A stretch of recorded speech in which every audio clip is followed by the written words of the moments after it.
Hola, ¿qué tal? Bienvenidos a las noticias en Hispanic News Network. Los saluda Alan Rivera. Revisemos los titulares del día de hoy, miércoles 17 de abril de 2013. La policía logró obtener la imagen de un sujeto que habría puesto una de las bombas de Boston e informó que ambos explosivos fueron hechos usando ollas de presión. Además, interceptaron una carta envenenada dirigida al presidente Barack Obama.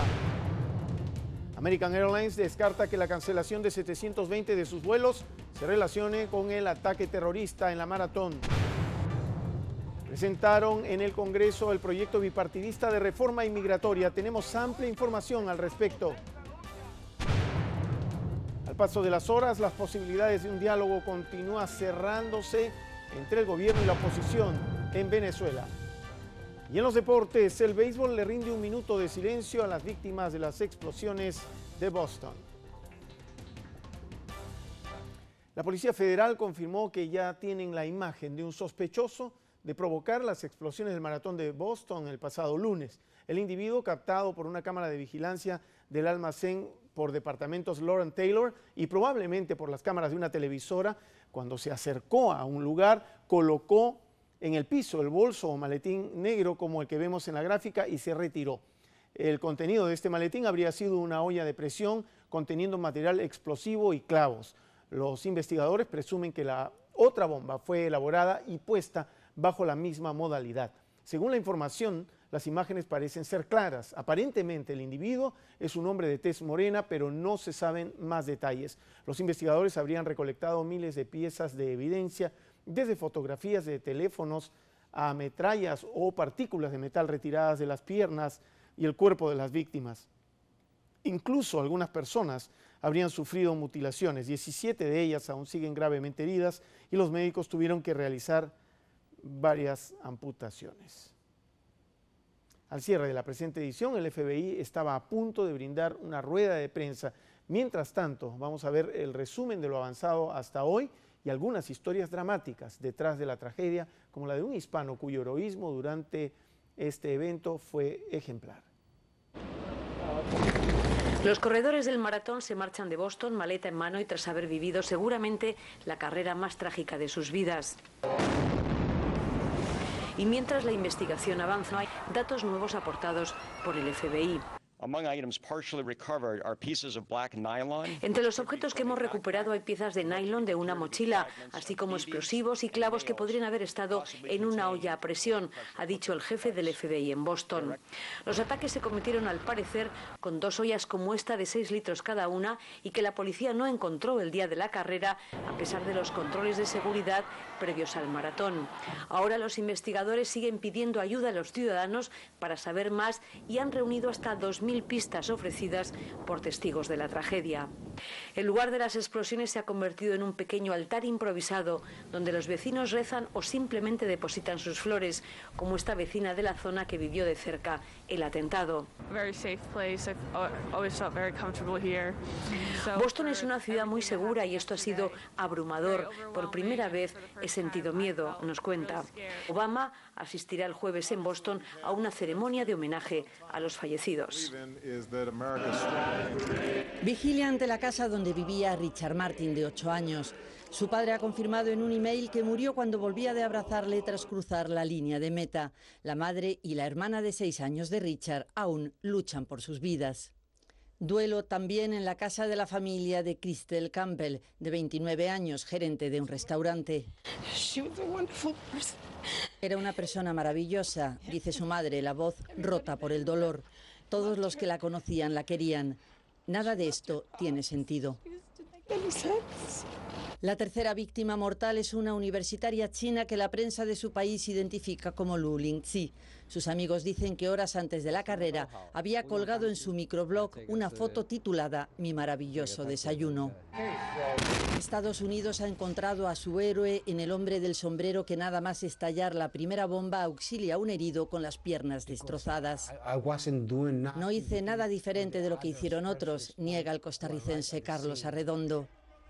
Acudió a la carrera con su propia tragedia a cuestas. Uno de sus hijos murió en Irak, el otro se suicidó. Él mismo intentó quitarse la vida incendiando su coche. Me gustaría que mis hijos vieran que su padre se preocupa de los demás, que los quiere y nunca los olvidará. Como no olvidarán los corredores David y Susie Comstock la bomba que estalló a su paso. ¿Por qué elegimos ir por la derecha? Porque tenía que ser así, concluye Susie. Como vemos, Boston ahora se ha convertido en una ciudad donde abundan las vigilias por las víctimas y en oración por la paz, quizá como una forma de amortiguar el impacto emocional que aún sacude a una ciudad acostumbrada a vivir sin sobresaltos. Boston llora su pequeño 11S. Cientos de personas de todas las edades se congregaron al atardecer en diversos puntos de la ciudad para recordar a las 3 víctimas mortales y velar por los heridos.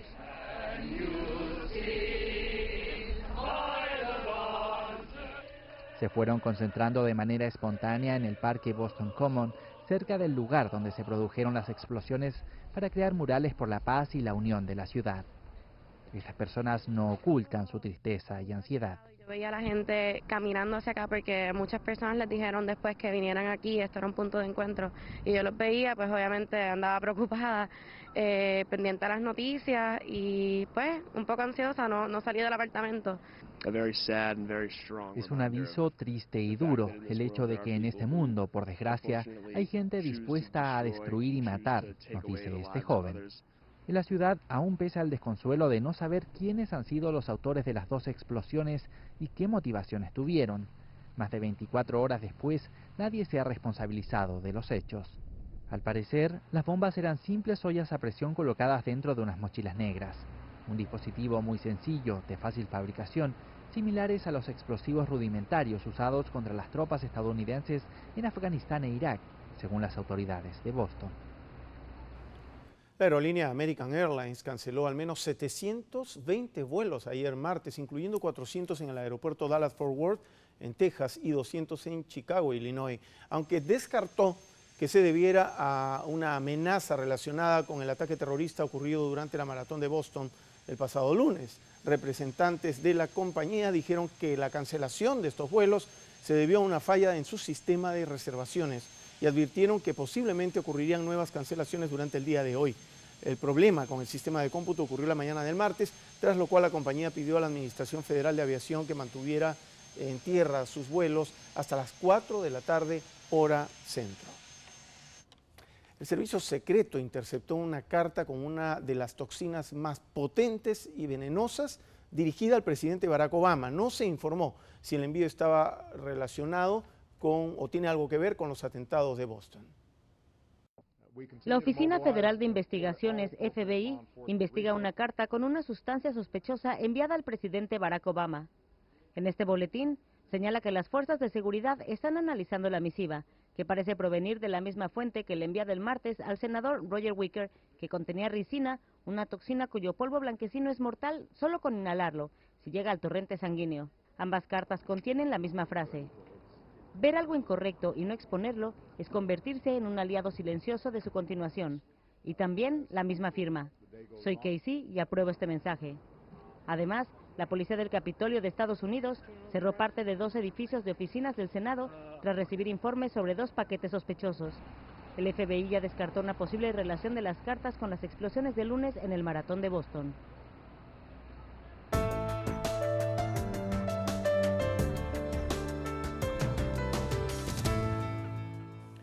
El grupo bipartidista conocido como Grupo de los 8 presentó formalmente esta madrugada el proyecto de reforma inmigratoria aquí en Estados Unidos, que será discutido públicamente en los próximos meses. Los miembros del Senado que trabajamos en el proyecto de ley de inmigración habíamos previsto anunciarlo hoy en rueda de prensa, pero la hemos pospuesto por respeto a las personas que han caído y han sido heridos y sus familias en Boston. Es un momento de gran preocupación en todo el país y así lo expresó el presidente anoche. En tanto, los autores del proyecto sopesan la conveniencia de apoyarlo tal y como está, para lo cual convocarían a una conferencia de prensa que tendría lugar el día de mañana jueves. El proyecto de ley celebraría su primera audiencia ante el Comité Judicial del Senado este viernes, pasado mañana.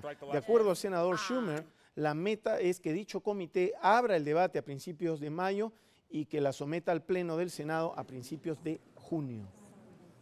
El documento de 844 páginas había sido mostrado anticipadamente al presidente Barack Obama el día de ayer martes, en la tarde de ayer, por el senador demócrata Chuck Schumer y el republicano John McCain. Tras conocer los detalles de la propuesta, el presidente Obama emitió un comunicado expresando que apoyaba los esfuerzos del Senado y pidió que ahora se tomen acciones concretas y lo más pronto posible. Dijo lo siguiente el presidente Obama, ahí está: este proyecto de ley es claramente un punto intermedio y nadie va a conseguir todo lo que quería, incluyéndome, pero coincide en su mayor parte con los principios que he presentado repetidamente para una reforma inmigratoria.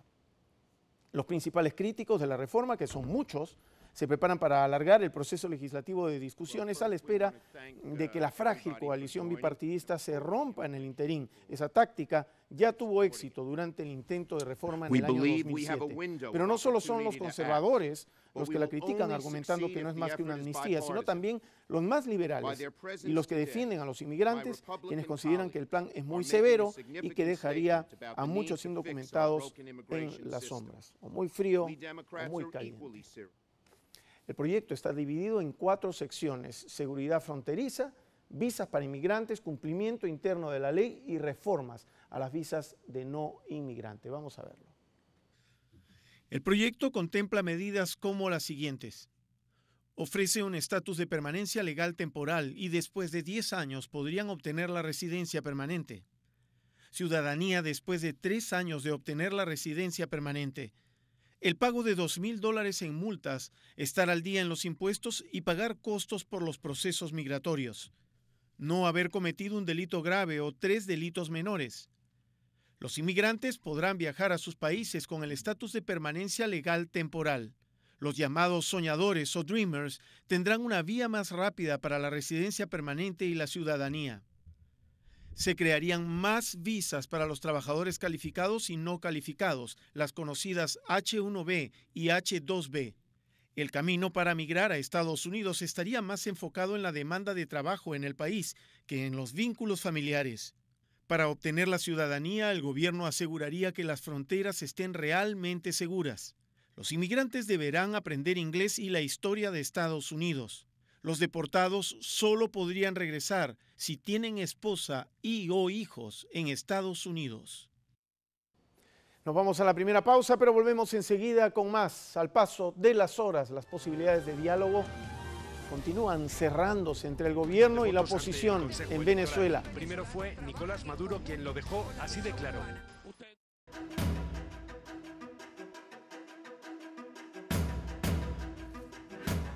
Gracias por continuar con nosotros. Vamos a hablar de Venezuela. En una conferencia de prensa realizada en Caracas, la presidenta del Tribunal Supremo de Justicia hizo referencia al pedido del candidato opositor Enrique Capriles, desestimando el recuento de votos. Mientras tanto, las posibilidades de un diálogo entre gobierno y oposición parecen estar llegando al punto de no retorno.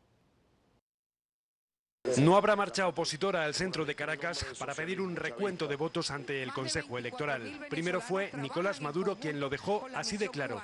Ustedes no van a ir al centro de Caracas a llegar de muerte y de sangre. No la voy a permitir.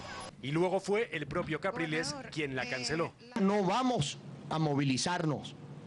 Y yo le pido a todos mis seguidores recogerse. Dice Capriles que el gobierno había infiltrado esa marcha para provocar violencia y denuncia que el oficialismo está creando disturbios para que no se hable del recuento de votos. El gobierno es el que está detrás de todos esos episodios de violencia. Capriles ofreció diálogo al gobierno para resolver la crisis, pero advirtió que seguirá la protesta. Las luchas por causas justas no tienen fecha de vencimiento. Luego, mientras Capriles seguía en rueda de prensa, este es un mensaje del gobierno. De repente, otra cadena nacional de retransmisión obligatoria para todos los canales. Aparece Maduro y lo primero que hace, de nuevo, es apuntar a Capriles. Tienes que verle la cara a la justicia más temprano que tarde, porque tú eres responsable de esto. y asegura que para él Capriles ya no es el gobernador de Miranda. No te reconozco como gobernador, para que lo sepas. Yo, jefe de Estado, no te reconozco a ti. La crisis venezolana muy lejos de resolverse mediante el diálogo. Bien, y la crisis en Venezuela también se transmite a las personas venezolanas que viven aquí en Florida. Vamos a ver un informe acerca de las protestas que se están realizando en Florida.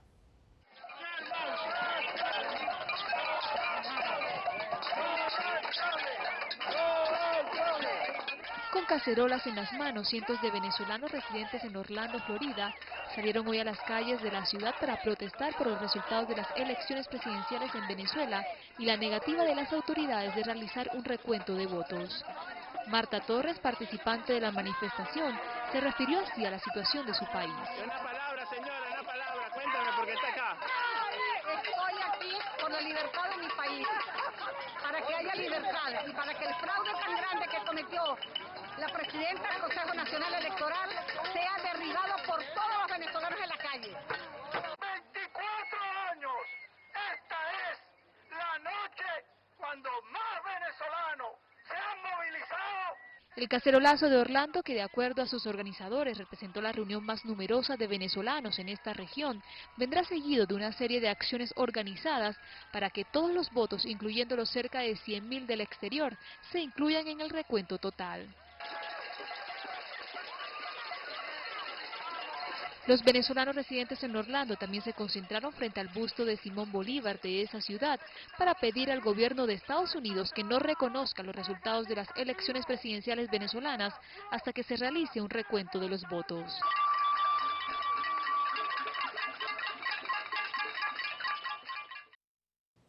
Nos vamos a la pausa y volvemos enseguida con más. El Fondo Monetario Internacional afirma que las perspectivas económicas globales han mejorado. Anunció que habría una mejora en la economía global. Gracias por continuar con nosotros. Vamos a hablar ahora de las predicciones, las perspectivas del Fondo Monetario Internacional respecto a la economía global, la economía del mundo. Dice que las amenazas como el peligro de desintegración de la eurozona están amainando. Vamos a ver un informe. Durante la presentación del informe Perspectivas Económicas Globales, el Fondo Monetario Internacional anunció que habría una mejora en la economía global al desaparecer amenazas como el peligro de desintegración de la zona euro, aunque alertó de que Estados Unidos y Europa son aún focos problemáticos. Oliver Blanchard, economista jefe del FMI, aseguró que se ha pasado de una recuperación de 2 velocidades a una de 3. Los mercados emergentes y las economías en desarrollo son aún muy fuertes, pero en las economías desarrolladas parece haber una bifurcación entre los Estados Unidos por un lado y la zona euro por el otro. Según el informe, la economía mundial crecerá un 3.3% este año, 2 décimas menos de lo previsto en enero, y un 4% en 2014. Los países emergentes, por su parte, avanzan en la dirección correcta y dan muestras de reactivación. El crecimiento en los mercados emergentes y las economías en desarrollo está previsto que alcance el 5.3% en 2013 y el 5.7% en 2014. El crecimiento en Estados Unidos está previsto que sea del 1.9% en 2013 y del 3% en 2014, en contraste con el crecimiento de la zona euro, que está previsto sea menos del 0.3% en 2013 y de tan solo 1.1% en 2014. Por otro lado, el informe considera exageradas las quejas sobre depreciaciones competitivas en el mercado de divisas y aseguró que en Estados Unidos y Japón las amenazas a medio plazo provienen de la incertidumbre sobre la política fiscal. Muy bien, nos vamos así a una pausa y volvemos enseguida con mucho más. El béisbol le rindió un minuto de silencio a las víctimas de las explosiones de la maratón de Boston. Lo invitamos a participar en nuestra página de Facebook, Hispanic News Network, entre paréntesis HNN. Búsquenos, haga un me gusta, un like y opine acerca del informativo. Ahí ponemos todos los días un resumen de nuestro informativo y usted puede darnos su opinión, participar y también, por supuesto, recibimos sus críticas y sus sugerencias. Lo dejamos con las temperaturas a lo largo y ancho del país. para algunas de las ciudades más importantes. Esa es la temperatura a esta hora y hasta el resto de la noche va a variar ligeramente. Y esta es la proyección de nuestros meteorólogos, si la tenemos, ahí está, para el día de mañana jueves. Regresamos en instantes con más información.